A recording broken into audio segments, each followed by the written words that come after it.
What if a fundraiser wasn't just, about the money? What if it was about something more? Hmm. Today, we're diving deep into the annual popcorn sale. Lots of people see it as just a pretty straightforward way to raise funds. Right, standard stuff. But we've been looking at a recent 2025 unit leader training, and honestly, it offers some really thought-provoking perspectives on its real impact. Yeah, absolutely. And our aim here for this deep dive is really to pull out the most important insights from that training material. Okay. We're focusing on those unexpected benefits and, maybe more importantly, the strategic shifts in how this whole thing is approached now. So like a shortcut for people. Exactly. Think of it as your fast track to getting really well informed about this pretty significant community effort. Okay, let's unpack this then. Looking at the source material, one of the things that really jumps out is how this fundraiser goes way beyond just collecting cash. Mhm. What are some of those key non-financial benefits that, really stand out? Well, a key takeaway here is the really explicit focus on youth development. It's definitely not just a transaction. Right. It's designed purposefully as a profound learning experience. So through this process, scouts gain specific, tangible skills. Like what kind of skills? Well, they become decision makers. They learn money management, setting goals, developing those crucial people skills, Okay. and building confidence, just interacting with adults. And these are incredibly beneficial attributes for all young boys and girls in scouting. Yeah, It really transforms a simple sale into like a whole growth opportunity. that's fascinating. So if you're a unit leader listening and you want to maximize your fundraising, how does this translate into a practical, planned approach? Yeah, the training tackles that head on.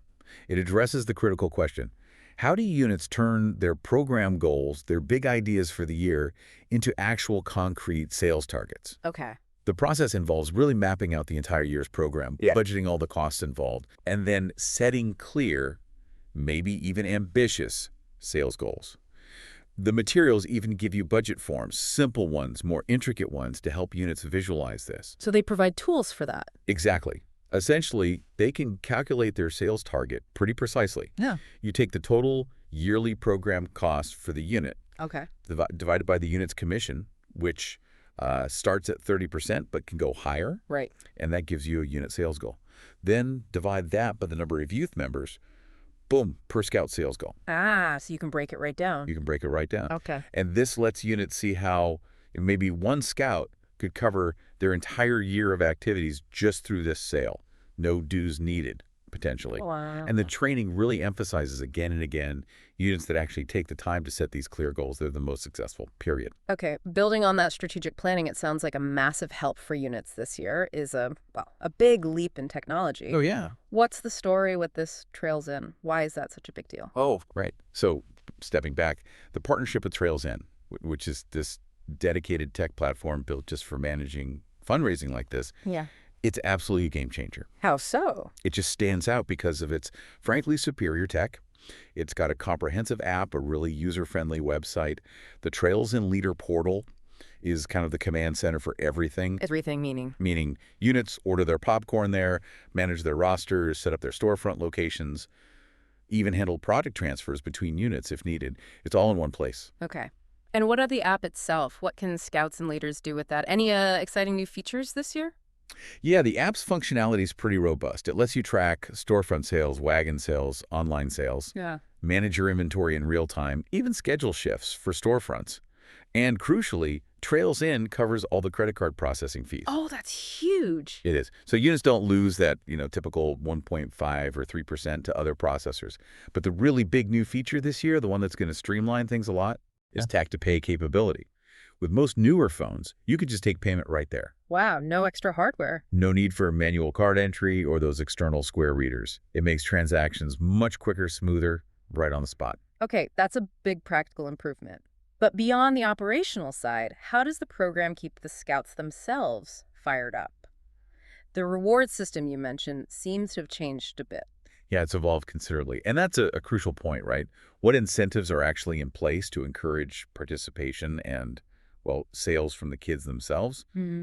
So this year, the reward options have really expanded significantly. Previously, it was pretty much just Amazon gift cards. Okay, I remember that. But now, There are at least 15 different options. We're talking Target, Walmart, Dick's Sporting Goods, MasterCard, Nintendo. Wow, lots of choice. Exactly. Scouts earn points. Those points convert directly to dollars, and they have the flexibility now to mix and match gift cards from different places. So they can save up for something specific. Precisely. It lets them set really concrete goals for specific items they might want, which, is a fantastic motivator. That makes a lot of sense. Now, what about this Heroes and Helpers program? That sounds like a unique way for customers to contribute. Yeah, Heroes and Helpers is a really excellent alternative. It's for customers who want to support scouting, but maybe, don't need or want physical popcorn themselves. So how does it work? Instead of buying popcorn, they donate funds. And that equivalent value of popcorn is then delivered by the council to service members overseas or to local first responders. That's a great option. It is. And what's more, sales through Heroes and Helpers actually offer bonus point conversions. That's a big incentive. Bonus points? Yeah, you get 1.75 points per dollar for credit or online Heroes and Helper sales, and 1.5 points per dollar for cash sales. Even general credit sales get a bonus 1.25 points per dollar compared to the standard 1-to-1 for cash. So it encourages digital payments. Right. And units can even convert their cash sales to credit sales within the app at the end of the day to maximize those bonus points for their scouts. Clever. Okay, so we have this really robust system, rewards, tech. But what does it all mean for who actually sells the most popcorn? Yes. Because there's this common idea, right, that the younger Cub Scouts, they're cute, they dominate sales. But the training, it offers some pretty surprising data challenging that. It really does. And that's one of the most striking aspects highlighted by the hard data from last year's sales, specifically within the San Houston Area Council. Yes. It directly challenges that long-held assumption. What did the numbers show? The statistics are quite compelling. Get this. The top-selling unit overall pulled in over $75,000, earned an extra 7% commission. Wow. And it was a troop, not a pack. A troop. Okay. In fact, 2 of the top 5 and 5 of the top 10 selling units were troops, and the top individual seller sold almost $23,000. Incredible. Also in a troop. And looking at the top 10 scouts, 7 of them were in troops. So the data just completely flips that narrative. Completely dispels the myth that younger Cub Scouts are inherently more successful sellers. Older Scouts are doing just as well, if not better in many cases. That's really interesting. Does the training offer any hints as to why that might be? Is it, their networks, communication skills, maybe bigger goals? Yeah, absolutely. Yeah. While, the cuteness factor definitely helps the younger Scouts get started. Sure. The data suggests older Scouts, those in Scouts BSA, they often leverage larger personal networks, friends, family, parents, colleagues. They generally have more developed communication and persuasion skills. That makes sense. And frequently, they have bigger personal financial goals for their funds. They might be saving for a high-adventure trip or a big summer camp experience. Right, things that cost more. Exactly. Yeah. And that often translates into more sustained effort, higher volume sales over the course of the campaign. Just goes to show, dedication and a clear why can often outweigh that initial charm factor. That makes perfect sense. Okay, so with that older Scout success in mind, what does this all mean for the actual techniques used to sell? The training outlined, 3 distinct ways? Yep, 3 primary methods. And also, maybe most importantly, a really powerful shift in the sales pitch itself. Exactly. So the 3 methods. First, the storefront sale. This is by far the most utilized method. Setting up a table, high-traffic locations. Like grocery stores. Yeah, places like Lowe's, Kroger, and Kroger participation is way up this year, like 6 times higher. Tractor Supply, Ace Hardware. And the really exciting new confirmation is Walmart participation this year. Walmart, too. Okay. Yeah.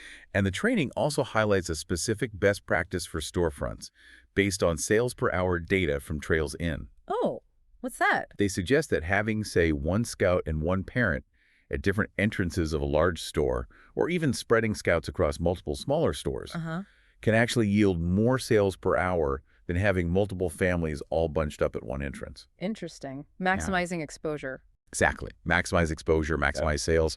It's data-driven. Okay. Second method, online sales. Scouts get personalized links. They share them via email, Facebook, Instagram, whatever. Standard online fundraising. Pretty much. But the online store often offers a different product mix. Things with chocolate, or nuts, or even beef jerky.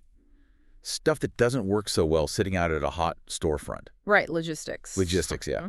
And third, wagon sales. That's your traditional door-to-door, either carrying physical product right there or taking orders to deliver later. Okay, the classic approach. The classic approach. Okay. Still works. Now, this next point you mentioned, the philosophy behind the pitch. Yeah. This sounds like a total game changer. They actually say, don't sell popcorn. So what should the scouts be selling? Right, and that naturally leads you to ask, really for anyone involved in fundraising or asking for support in any context, how do you frame the ask so it resonates deeper? Yeah. The core philosophy here, the big shift, is that scouts should ask for support, not ask them to buy popcorn. Support for what? They're selling the child's dreams, their experiences, like going to summer camp, their future in scouting, the skills they're learning. The popcorn, in this new framing, it's simply a thank you gift for donating. Ah, okay. For donating to the child's development and to scouting itself. Oh. It's a really powerful reframing. Can you give an example? Yeah, the training provides a great example pitch. Hello, my name is Michael. I'm running my way to summer camp. Can I count on your support? Simple, direct. Very. And for younger scouts, maybe even simpler. Will you help me go to camp? It completely shifts the focus from a product transaction to an investment in that young person. That's a really profound shift. Has it been challenging to get units or maybe parents to fully embrace that? Or is it catching on? Well, it's definitely a transition, right? A change in mindset. But the feedback reported in the training has been overwhelmingly positive. Oh, good. Once units and scouts actually try it, they often find it's, well, more effective. And it feels more authentic, too. It seems to resonate better with customers who genuinely want to support youth development, not just, buy another box of something. Right. The training emphasizes practice, role-playing to make it feel natural, and units are apparently seeing success, which just reinforces the new approach. Okay, let's switch gears a bit to the really practical logistical side. Beyond the pitch, there are product changes, important dates, and those financial incentives beyond the base commission. Right, the nuts and bolts. And zooming out, these operational details, they're really meticulously designed for efficiency and ultimately to maximize what the units earn. So what's new on the product front? Okay, so this year, the packaging itself is new, much more Scouting America branding. It shows Scouts in action, includes a quality statement, even a QR code, so people can easily purchase more product online later if they want. Handy. What about the actual popcorn? The product mix itself has been simplified. The idea is to focus on the most popular items. Most products are now right around the $20 price point, with one at $25. Makes it easier for customers, easier for scouts. Any specific examples of changes? Yeah, like salt and caramel went down $5 to $20, but the bag is a bit smaller. Sweet and salty went up $5 to $20, but the bag is actually bigger, like 25% more product. Yeah. And there's a new red butter pre-popped option specifically for storefronts. Okay, some adjustments there. And remind us about the commission structure and the key dates people need to know. Sure. So the base commission for all sales types, storefront, wagon, online, is 30%. That's the baseline. Okay. But what's really impactful are those bonus incentives for high-selling units. They can seriously boost their earnings. It's a tiered structure. How does that work? It starts with an extra 2% commission if a unit sells $20,000, then 3% at $30,000, and it keeps scaling up 7% extra at $70,000, 9% at $90,000. Wow. Is there a limit? And currently, according to the training, there is no cap on this bonus commission, which is, a fantastic motivator for ambitious units. Definitely. And dates. When does this all happen? Right, dates are crucial. The sales campaign basically runs from late July through early November. The key initial order deadline is July 27th. That's a Sunday, 10 p.m. cutoff. Got it. Pickup for that is around August 15th, so it's a slightly larger lead time this year, about 2 weeks. Then weekly replenishment orders start August 17th.